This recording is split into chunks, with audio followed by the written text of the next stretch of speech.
Hormuz തുറക്കണമെന്ന് ആവശ്യപ്പെട്ട് China അന്താരാഷ്ട്ര താൽപര്യം സംരക്ഷിക്കാൻ തുനിഞ്ഞിറങ്ങി. ഇറാനൊപ്പം ചേർന്ന് ചൈനയുടെ കരുനീക്കം.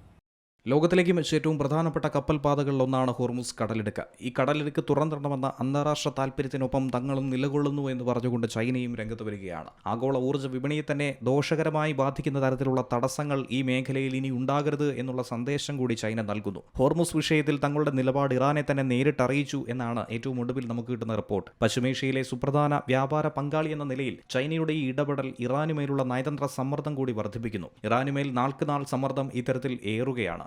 ഇറാന്റെ സുരക്ഷയും പരമാധികാരവും മാനിക്കണമെന്നാണ് ചൈന ആവശ്യപ്പെടുന്നത്. ലോകത്തിലെ എണ്ണ വ്യാപാരത്തിന്റെ വലിയൊരു ശതമാനം കടന്നുപോകുന്ന ഒരു പാതയെന്ന നിലയിൽ ഹോർമുസ് കടലിടുക്കിലെ സുരക്ഷ ലോകരാജ്യങ്ങളെ സംബന്ധിച്ചേറെ നിർണായകമായിട്ടുള്ള ഒരു ഘടകം തന്നെയാണ്. മേഖലയിൽ സംഘർഷം ഒഴിവാക്കാനും സുഗമമായ കപ്പൽ ഗതാഗതം ഉറപ്പുവരുത്താനും തന്നെയാണ് ചൈന തീരുമാനിച്ചിരിക്കുന്നത്. ആദ്യത്തെ 48 മണിക്കൂറിനുള്ളിൽ ഇറാനിയൻ തുറമുഖത്തിൽ നിന്നും പുറത്തുപോകാൻ ശ്രമിച്ച 10 കപ്പലുകളെ തിരിച്ചയച്ചു എന്നാണ് മറുഭാഗത്ത് അമേരിക്കൻ സെൻട്രൽ കമാൻഡ് പറയുന്നത്. തിങ്കളാഴ്ച ഉപരോധം തുടങ്ങിയതു മുതൽ ഒരു കപ്പൽ പോലും തങ്ങളുടെ നിരീക്ഷണം മറികടന്നിട്ടില്ല എന്നാണ് അമേരിക്കൻ സേന അവകാശപ്പെടുന്നത്.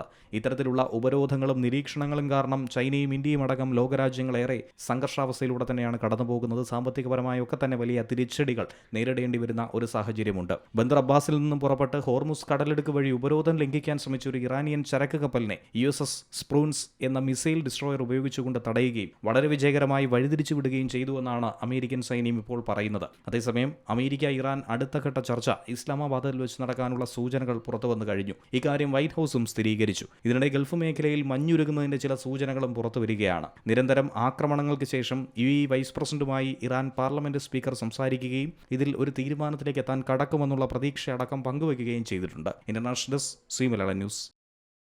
ഏറ്റവും പുതിയ വാർത്തകളും വിശേഷങ്ങളും വിരൽത്തുമ്പിലറിയാൻ സി മലയാളം ന്യൂസ് എല്ലാ ഡിജിറ്റൽ പ്ലാറ്റ്ഫോമുകളിലും ലഭ്യം.